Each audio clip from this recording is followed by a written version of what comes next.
ഒരു വലിയ കാട്ടിൽ മനോഹരമായ ഒരു ആപ്പിൾ മരത്തിൻ്റെ ചുവട്ടിൽ ചിന്നു എന്ന കുഞ്ഞു മുയലും മിട്ടു എന്ന കുഞ്ഞു അണ്ണാനും താമസിച്ചിരുന്നു. അവർ രണ്ടുപേരും നല്ല കൂട്ടുകാരായിരുന്നു. ഒരു ദിവസം കാട്ടിൽ നല്ല മഴ പെയ്തു. ചിന്നുവും മിട്ടുവും നനഞ്ഞു വിറച്ച് ആപ്പിൾ മരത്തിൻ്റെ വലിയ വേരുകൾക്കിടയിൽ ഒളിച്ചിരുന്നു. അവർക്ക് രണ്ടുപേർക്കും വളരെ വിശക്കുന്നുണ്ടായിരുന്നു. എന്നാൽ ആപ്പിൾ മരത്തിൽ നിന്ന് ആപ്പിൾ ഒന്നും താഴെ വീണിട്ടുണ്ടായിരുന്നില്ല.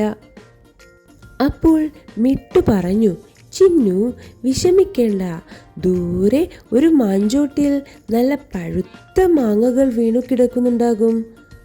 ചിന്നു പറഞ്ഞു, പക്ഷെ മിട്ടു, അങ്ങോട്ടേക്കുള്ള വഴിയിൽ വലിയൊരു ചെളിക്കുഴിയുണ്ട്, എനിക്കതിലൂടെ ചാടാൻ പേടിയാണ്.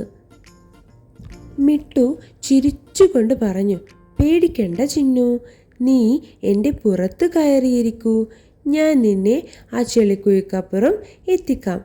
അങ്ങനെ ചിന്നു മിട്ടുവിൻ്റെ പുറത്ത് കയറി. അവർ വളരെ എളുപ്പത്തിൽ ചെളിക്കുഴി കടന്നു. അവിടെ എത്തിയ അവർക്ക് മധുരമുള്ള മാമ്പഴങ്ങൾ കിട്ടി. അവർ രണ്ടുപേരും ചേർന്ന് സന്തോഷത്തോടെ ആ മാമ്പഴങ്ങൾ പങ്കിട്ടു കഴിച്ചു. കഥയിൽ നിന്നുള്ള പാഠം: പരസ്പരം സഹായിക്കുമ്പോൾ ഏതു പ്രതിസന്ധിയും എളുപ്പം മറികടക്കാം.